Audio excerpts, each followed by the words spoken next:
going to be learning a lot, and I know Brian is going to be learning more from you. Yeah. That's the goal. That's the goal.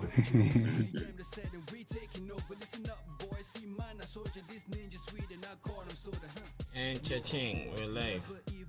Cheching. Has Brian ever told you? Have you ever heard Brian say cheching? I have never heard. That's my first time. First time hearing it. Okay. You know, when Cheching. you receive Zell, the Zell, is it Zelle or Zell? Oh yeah, it makes it sound Yeah, cha-ching. cha-ching. The message you get. Yeah. It's cha-ching. So, you know, like sometimes here, when I need money, I just write to my cousin and then he wires me and I just see cha-ching. I'm like, Cha-ching. whoa. So the sound of cheching will always comes with joy. Yeah. Exactly. When you know that the money has arrived. So Money don't enter. The money has money entered. don't fall in, correct guy. Now so money don't enter, so it brings joy. So Brian just adopted it, chechin. So when we come in, we say chechin and all of that. I love it. Yes. So Reflex, guys. I'm sending the link Nigeria, Cameroon, the US, Mali, Uganda, Germany, China. We try to give shout out to our followers, countries where we have people that have identified with us to follow us. We give shout out to them. Reflex, you're a master in this show. I hope that is all right. That's fine, man. That is fine. I'm following y'all lead today. I'm following y'all lead today. I'm a guest today. Oh, good. You know, I was gonna ask you, like, how does it feel to be a guest? Like, I've seen other episodes that people invited you, but how does it feel? Like, because you have a lot to say, but as a producer and someone hosting, you just have to like assume other hats. So how do you manage all of that? It's relieving, you know what I mean? It's like a time to finally, because I'm always doing the talking, always asking the question. So my mind is racing a lot, like trying to figure out the next question based on their answer. So when I'm sitting at the other side of the table answering the questions, it's kind of relieving for me, you know what I mean? And also, I get to talk about what I'm passionate about, whether it's my music, whether it's my books, what is, what I'm saying, like my business. It's just relieving to get to also express myself in that way. So yeah, man, it's just a time to relax. Mashallah. Yeah. Mashallah. Interesting. So Reflex, right? Welcome back to Africa. Thank you. We feel we are proud of you. And if you have observed in Africa what you are doing in America, a lot of people are beginning to come up with the concept of podcast shows all around Africa. Mhm. We would be happy, as you know. Topoh Spaces is here to also help entrepreneurs, so people can learn ideas and share. So we are proud to tell people here that Reflex owns his own show with his brother in America, and he was part of the backdoor people that help Topoh Spaces to really sit on his feet.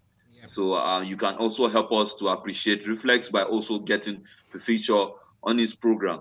Thank So you. Mr. Mba, I'll call Yes, you sir. like in the Igbo tone. Mr. Mba, Yes, so please tell us, cast your mind back, to your journey. How did you start up? I mean, how was your life and what led you to become an author, a musician, a podcaster? Take us through that journey. man. Yeah. I grew up in Cameroon, you know what I mean? Like I wish to be in the continent like you are right now sitting in Abuja. But yeah, I grew up in Cameroon, and I've always been interested in the arts. I started off writing poetry, growing up. That was just a medium for me to express myself. And when I moved here to the United States of America at age 14, really it just really grew legs of its own when I got off the cheese bus, which is the school bus, one day, and friends of mine were going to record music. And I just went along with them because I really had nothing to do at home, and I just wanted something to do. And they set up a little home studio, just a makeshift studio, and I had a bunch of poetry that I always carried with me, and I recited one of the poems on the beat. We took it to school the next day and people loved it, and that I never looked back from that day. And that's how music was born. And I just started doing music from then till college years. And I've traveled all of North America doing music. Have gone home back to Cameroon doing music. And my music has paid a lot of my bills, and I'm grateful for that. But writing a book really is something that I've always really wanted to do. Like I said, writing has been a passion of mine from a long time. Like it's just a way of escape for me, a way of expressing myself. And so the book really, it just was born out of a necessity. Like the story is very relevant, it's very needed, and it's also something that I went through. And so I was like, yo, it's so easy to do, why not just do it? And so I just started researching, and that's where it is now. And I had to put music to the side to focus on writing since it's my first book. But I'm glad it's out. It came out May 5th of 2020, and it's been really, really well received. And I'm looking forward to keep writing, and keep writing. But it was born. It's just something that God just blessed me with, to be able to express myself through writing, and I'm grateful for that. Yeah, and that got me thinking now. Sorry, when I would hear me the speaker some small funny small, as I deal with these Americans, I would flow some small funny. So we have had a lot of several guests here, and we have come to the understanding that the family, the parenting, always who an individual becomes. We would like to understand your relationship with your parents. Yeah. How was it growing up, and how do you think it has impacted in your music, in your art generally? Yeah, definitely, man. Like especially being African, it's like, and what I'm saying, like you can't be no entrepreneur. You got to be a doctor, lawyer, or engineer, or anything else. What I'm saying, like you're a disgrace to the family. For me, man, I could not do that one. I could not do that one. I tried because my name, is my uncle's name, and his uncle, and it just goes that they were all doctors. You know what I mean? So by tradition, I was expected to be a doctor. Yeah. But I couldn't do it. Like just from childhood, I just couldn't do it. And so it took a lot of convincing, a lot of hard times, hard conversations. I love my mom. She loves me. Love my dad. They love me. We have a great relationship now. But back then, when I wasn't going to school to be a doctor, I will tell you, my mom didn't want to feed me some days. You know what I mean? Like it's a lot of fights, a lot of hard conversations. A lot of lying, which I wouldn't recommend. Well, not lying, but just saying, yeah, I got you. I'm doing doctor. I'm doing that doctor thing, but I ain't doing it. You know what I mean? I'm doing doctor, but I ain't doing it. But once exactly. Once I succeeded in what I'm doing, which was communications, is what I studied, which is the arts. Once I succeeded and I wasn't playing around, they respected it. It came around, and once the money, starts flowing in, they're like, hey, no problem. Yeah. You can go on. God bless you, my son. Exactly, God bless you. But yeah, it was struggles. There was struggles. I would tell you, even with the book, you know what I mean? Like, I struggled to write the book because at the time I was living at home. And, it's just like, what's this thing you're writing? What's this thing you're writing? Come on, help me do this. Go do this. And I'm like, man, give me time. I want to write a book. But once it came out, they were the first people to buy it, first people to support it. They didn't patronize me and say, give me a free copy. Like they bought it and read it. You know what I'm saying? They're very proud of it too. So I'm just grateful for parents that are supportive in that regard. But it's not the same for everybody. You know what I mean? Like some people are pressured into doing, pharmacy or things that they're not really passionate about. I know friends who go through medical school and work 2 months and are miserable and trying to find something else to do.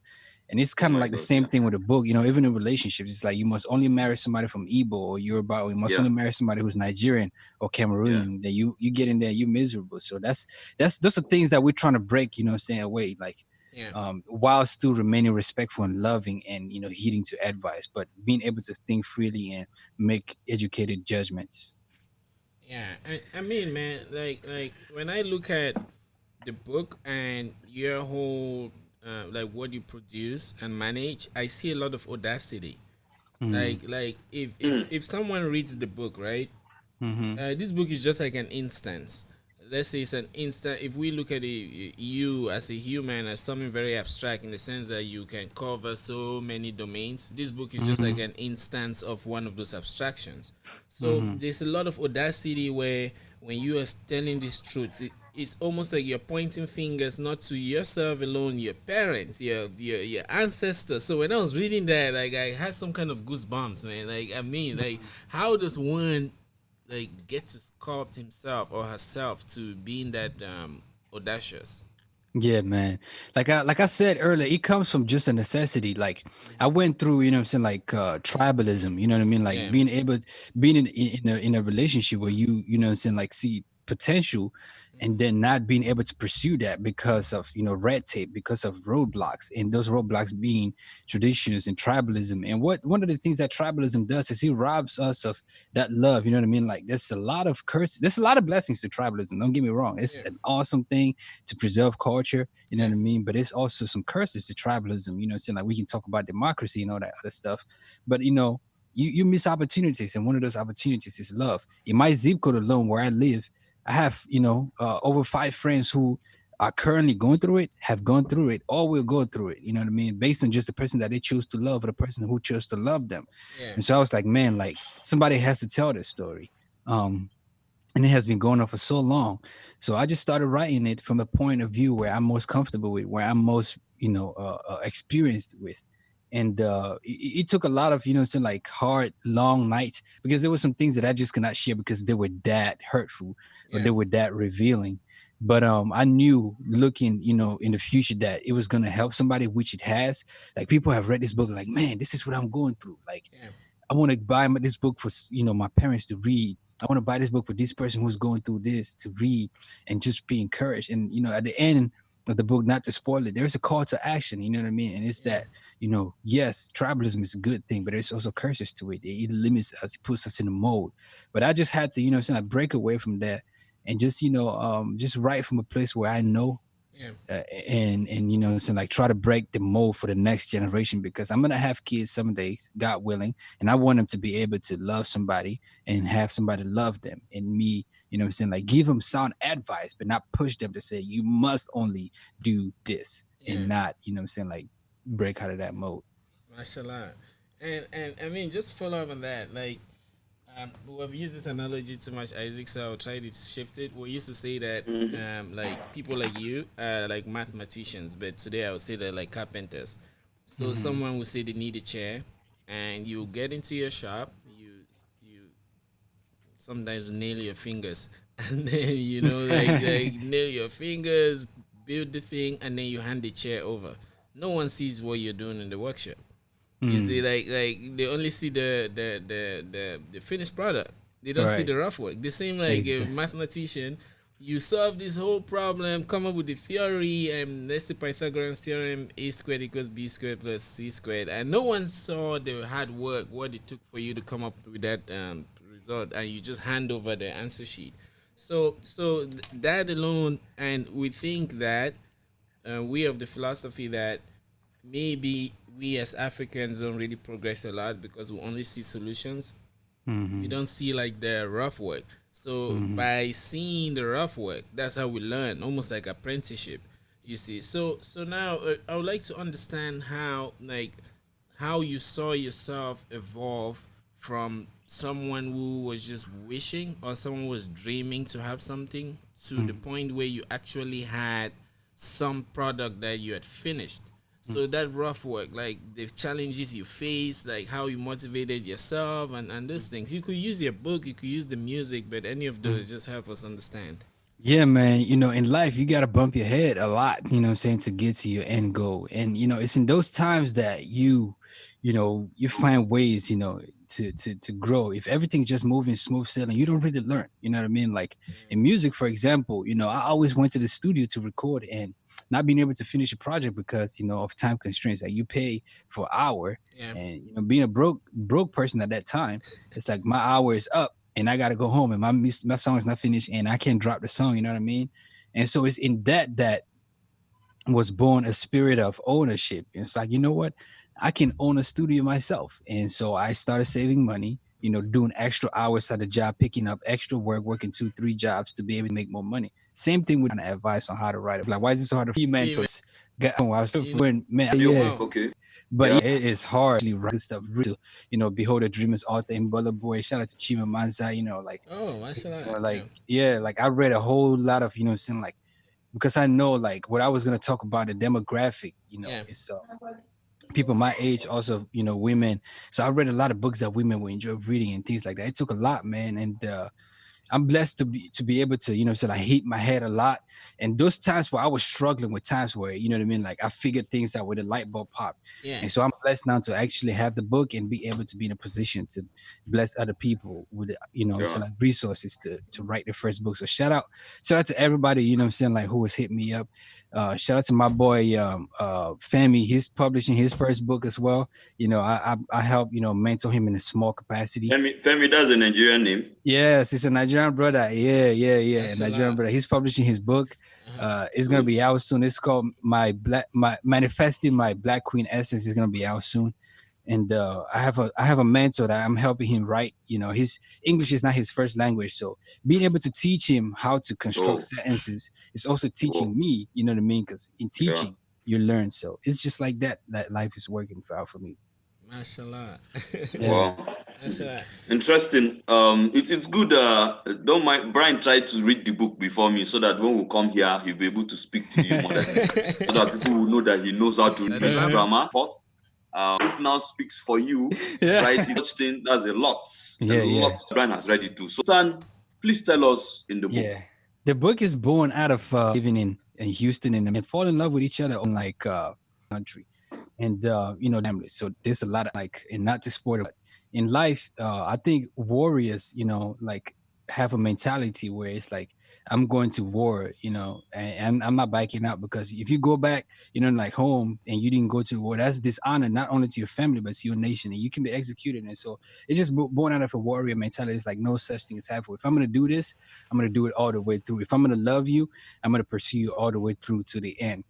And so our characters in the story, this a point where they, you know, not tempted, but faced with real hard situations. It's like, yo, let's just give this up. You know what I'm saying? Like, this it's not worth it. And so are they going to cave in and like break up their relationship or go all the way in? And that's the premise around the book. And I'm gonna just leave it there for somebody to read it and find out. But that's where it is, man. In life, there's no such thing as halfway. You know what I mean? Like Topoh Media, I know you guys had hard times trying to build this brand, but it's like, yo, we have a goal in mind, and there's no such thing as halfway. You know what I mean? Like we're gonna keep going at it till we get to our goal, and then set new goals and keep breaking. We're not gonna be, you know what I'm saying, like bothered by the challenges and then give up. Yeah, interesting. No such thing. I don't know if you came out with that title or somebody gave it to you. We'll come back to that, right? But I want to tell you that I mean, that is a beautiful title that you have there. No such thing as halfway. You know, no such thing as halfway. Yeah. So, no such thing as halfway, because what I'm seeing there. Okay, no such thing as halfway. It's a backdrop. Yeah. Okay. Yeah. So, no such thing. And I mean, from logic, if you negate it, it's actually saying everything should be full way. Yeah, exactly. And since you mentioned the warrior, I mean, as someone who loves anime, although some people think that adults should not watch anime, I always laugh at them, man, that you guys don't know what you're missing. I remember when I came to the States and started watching anime Naruto, I was so pissed at my brothers that why did you guys not force me to watch this thing? So anyway, I just remember like the Japanese seppuku or harakiri. So when you say anime, do you mean cartoons, animated pictures? Yeah, but the Japanese one in particular, like where you have Naruto, because they're often very deep. It's a literary genre where you can express things that modern cinematography, like or the modern cinematography can't express. Let's say somebody spins 100 times on air. If I'm watching a human being do that, I'm already distracted. If I'm watching like a cartoon or an anime do that, I focus more on the message than on the So anyway, since you mentioned especially the ninjas, where instead than for him to do something halfway or to fail, he kills himself. Ritual better like harakiri, like it's a ritual suicide where you're like, than for me to sell out or than for me to not complete this thing, I better off myself. So anyway, So anyway, that's what came to mind when you're talking about that. Yeah. I mean that exemplifies that all humanities have potentials, and there is and it's actually unhuman of anybody to use his potentials halfway. I guess this is the argument that Mba wants to push, Achu wants to push through. So Brian, you also read the book. Yeah. He's trying to be very systematic and marketable so that he does not give out the book here and Yeah, people true. do not Yeah, have I to read it. understand. Yeah, but I think we could look at like the abstractions in the book. Like he's Yes. very philosophical, but like how do you do it, man? Like you're packing a lot of like theology, philosophy, culture, all of those things, but you're still making it look normal. Like when it's almost like you see a professor maybe in mathematics, and he's talking about all this what words would I use, let's say recursion, Pythagorean yeah, all of theory. those Yeah. guys, but he's using Yes, simple don't mind English. Brian. Yesterday he was telling me about those kind of words yesterday. Yeah, Like, he's using all. He's even going deeper into some kind of mathematical structures. Let's say like rings, groups. What does let's say recursion and things like Yeah, that. yeah, But yeah, yeah. he's using simple English that you're actually getting wet, but not knowing. It's like walking in the dew, right? Like you get wet, but you don't realize when you get wet. So that's the experience that I was having with the book. So I would like us to dive deeply, like into your philosophy, theology of life, like how you see life and how that affects you in your craft of like Yeah, creating all man. the things you create. It's and I got nothing but God to credit for that, and blessing me with the skill to do music and writing in this way. And that's a common review that I get, people saying, man, to be able to just communicate the message in such a way that people can see it, Yeah, paint vivid pictures. yeah, And also just saying, having a theology which is out of a Christian worldview. And so yeah, I wanted to pack that in a sense, in a way that people, my demographic, can understand, because I was writing a book not for myself yeah. or for people in my generation, but for the older generation. It's like, yo, look, Mashallah. this is something that you guys are doing to us that is very hard. It's making life very hard. So I wanted to write in a way that they can understand. Like my mom, for example, she don't read much, so I wanted to write a book that, what I'm saying, like, if Yeah, she gonna read, if this is the only book she read, yeah, let me get all my right. message across, right? And yeah, also right. in a way where the next generation, it can stand the test of time, where the next generation can come and pick it up and say, dang, like, you know, this is what y'all had to go through to make life easier for us. So if we're still going through it, hopefully not, what I mean? Like, let's apply these things. And so, yeah, it's just a skill. Like I said earlier, I did a lot of research, Yeah, read a lot of books in this genre, yeah, read a lot of how to write books, and just, really apply it myself. yeah, And also just, spend the money and the time to hire editors that made it easier. There's a lot of stuff that I wrote that didn't make the book, that I was like, man, I wrote that many paragraphs and you're gonna take it out. yeah, There's a right. lot of stuff, what I'm saying, like that I didn't think to write. Human beings and not identify with our background, our heritage, and that will make us lose our identity eventually, don't you Cer- think? Certainly not, and that's one of the things that I argue, is that, one of my fears with you is that language is going to be lost especially in the diaspora. What I'm saying, like in Cameroon, for example, we have 200 ethnic languages, and so if we don't teach the next generation our ethnic languages, it's going to be lost. You know what I mean? And so, yes, absolutely, keep your identity and culture. So you're about mine. Me as a Northwesterner, you know what I mean? Like, I love my identity, but there is beauty, in opening yourself up to different cultures, because my child, the blessings, they're gonna be open, they're gonna speak multiple languages and be able to visit two different cultures and have, access to those two different cultures. There's no reason why two Yoruba people cannot get married. I'm not saying that. Yeah, Absolutely. What I'm saying? Like, if two Yoruba people love themselves, keep that identity, keep that culture going. But if a Yoruba person and an Igbo person love each other, unless, you know what I mean, like, it's like, you know what I mean, like, there's religion involved, there's, a whole other things involved. It's like, why these two people can marry, then we can talk about that, but not just say, hey, because you're Yoruba. No, you know what I mean. Let me get to know you. Let me get to know you first. That's one of the things that I argue, is like, let me get to know you as a person, that's supposed yeah. to be judging you on face value. I'm Mm, arguing that identity and cultures are very important and we should keep that.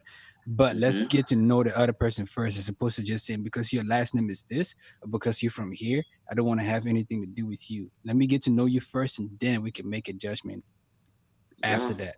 Yeah. yeah. And, Yeah. and, and I mean, oh, go ahead, Brian. Yeah, I was gonna say that I noticed we had some technical glitches.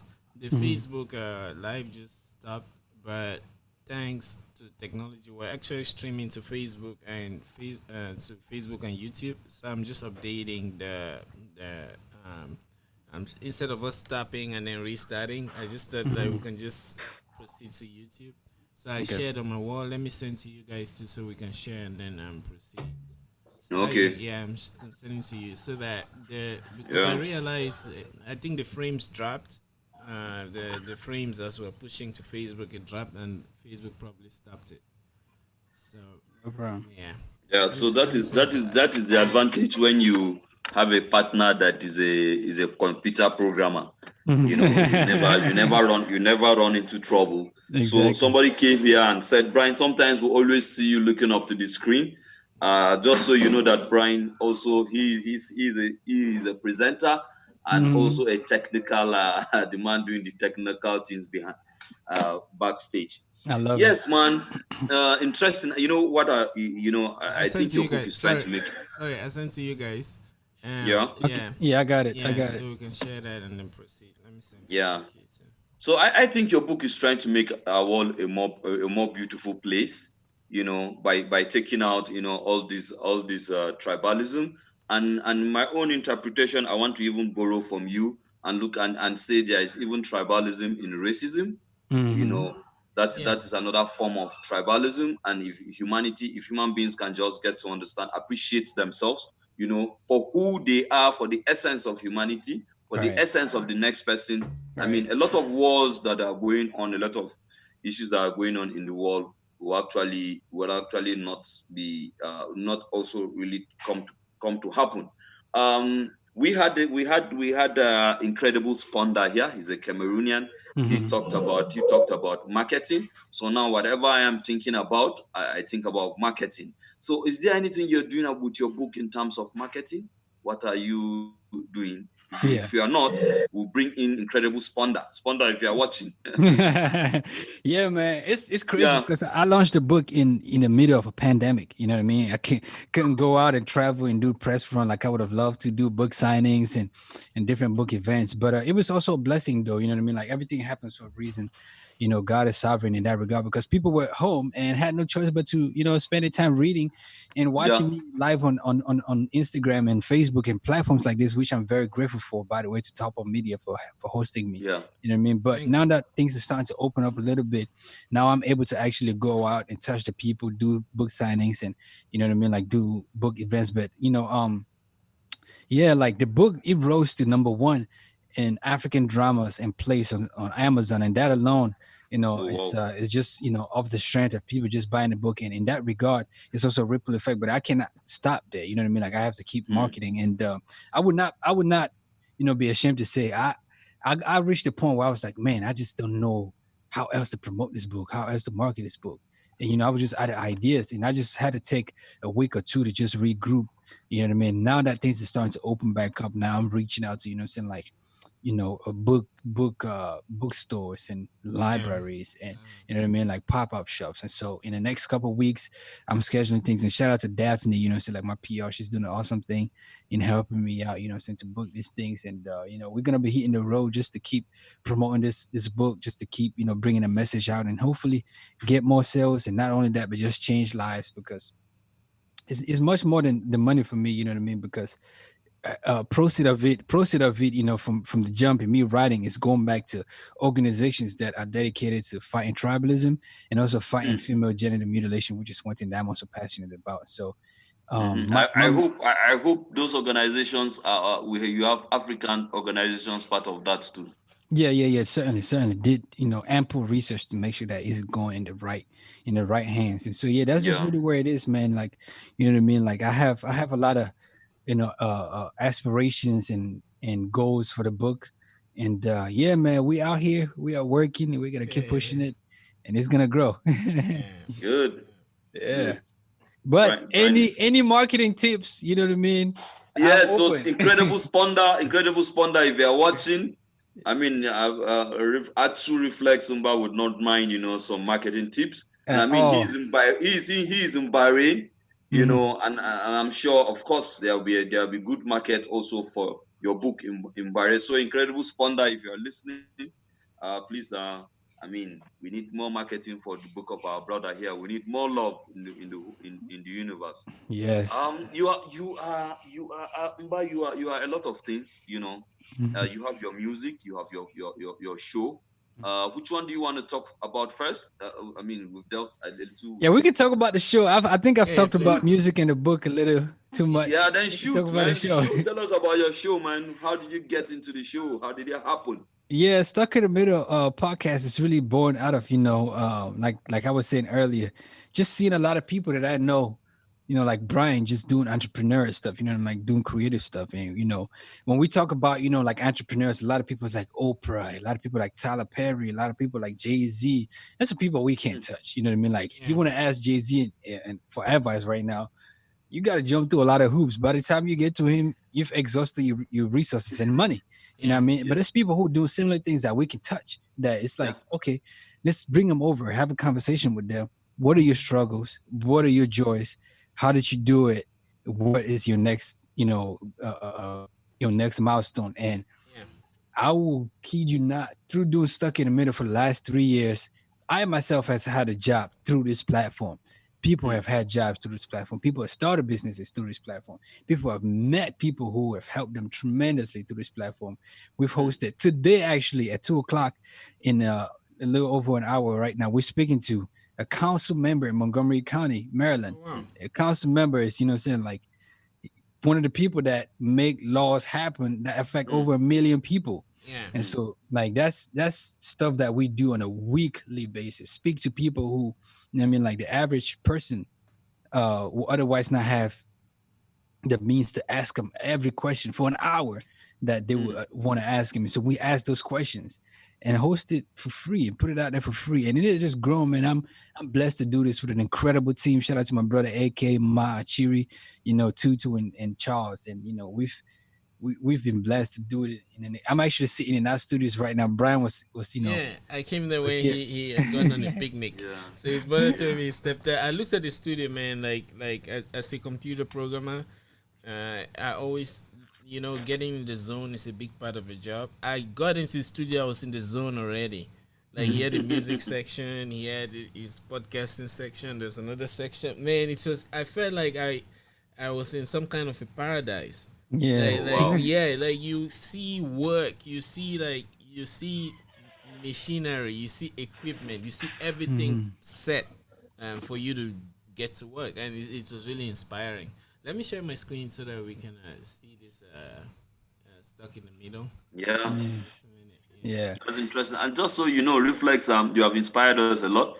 Yeah. We in the short span that Brian started Topoh Spaces and brought me involved.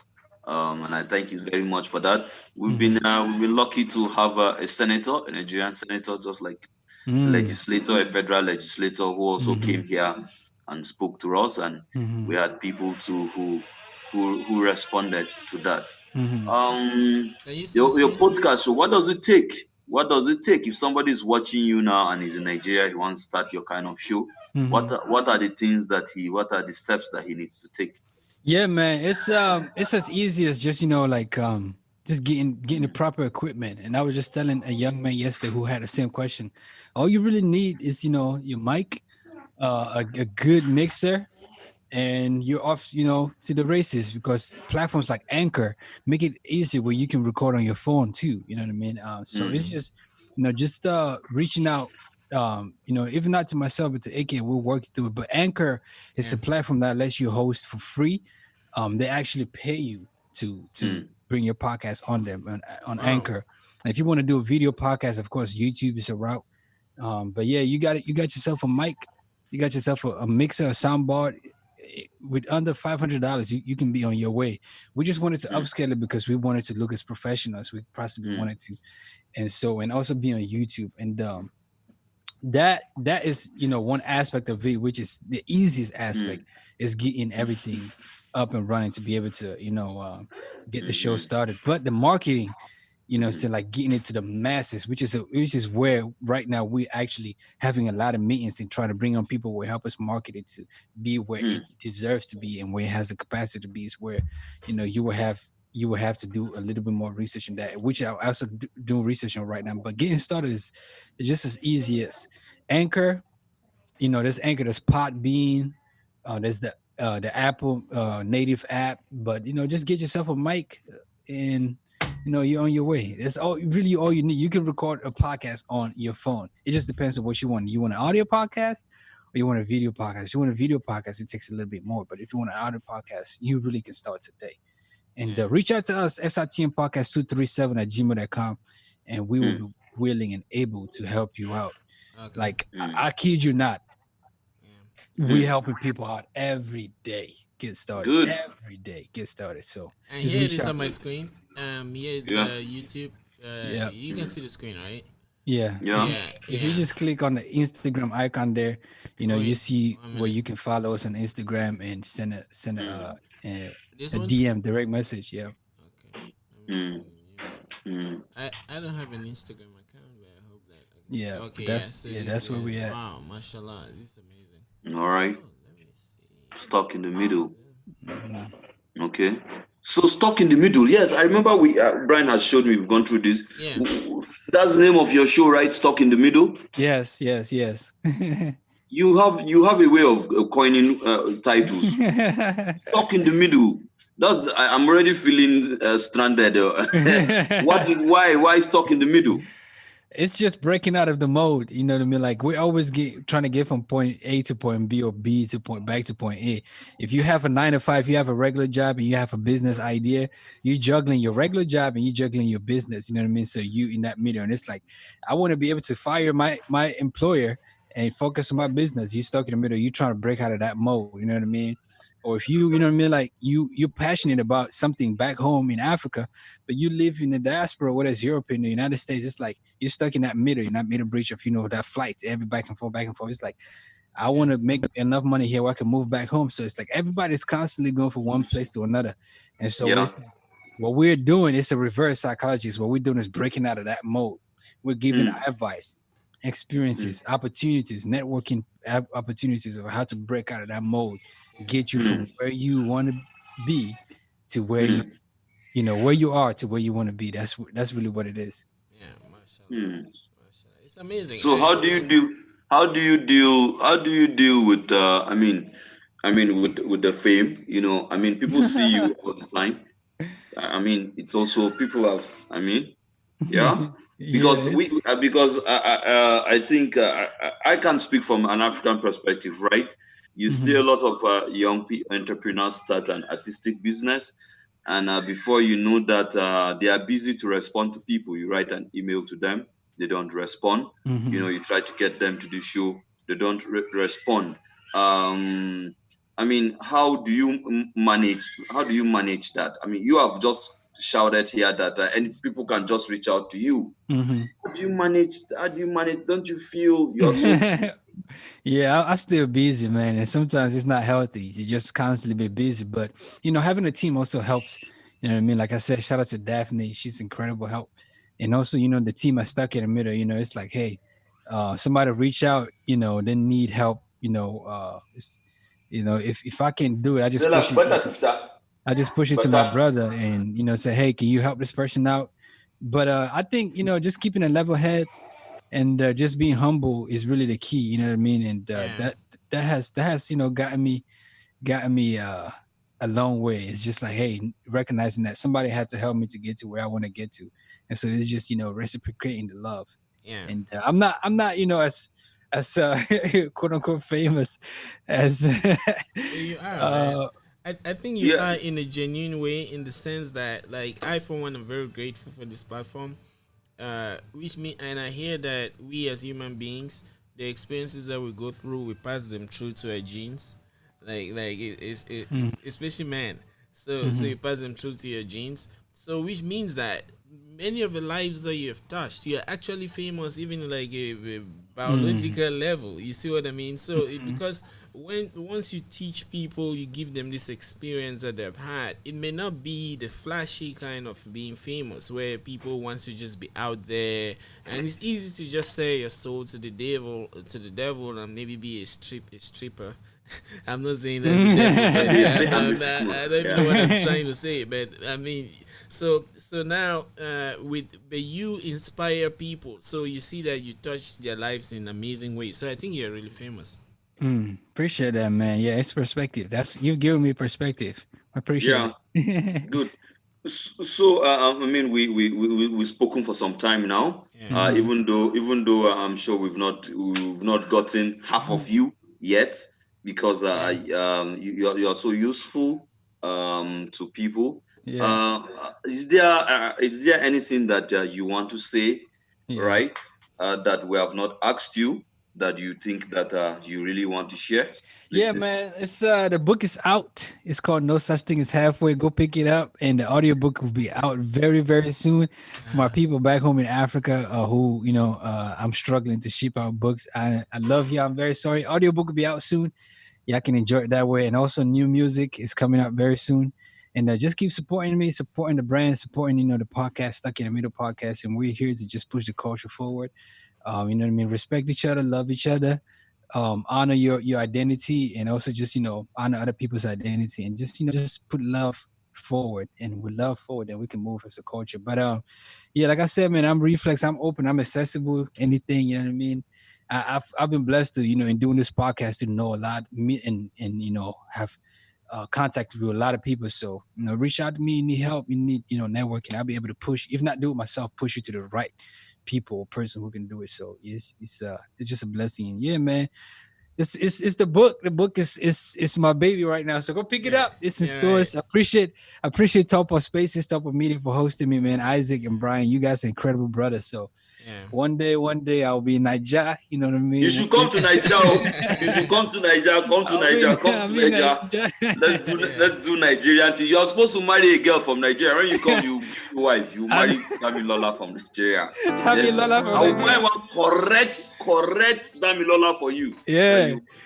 Nigeria Jollof, exactly. Yeah, Nigeria Jollof rice. Yes, I know Brian wants to say something to you before you go. Yeah, Yes. I mean, mashallah, thanks, bro. And I don't know if it's our ancestors, but the technical glitch, I'll see how we can put it all together. I'll probably reach out to you since you're an expert in things like that and AK. So thank you. Without you, this episode, this whole endeavor, I wouldn't have taken the step to go forward. So I thank God. I would say may Allah in His 99 names who creates the world by speaking continue to bless you immensely. I mean, Thank you guys so much, man. Thanks, Thank you guys so much. Thanks, All man. right. Cheers. One love. Yeah. all the Yes, best. sir. Yeah. Bye.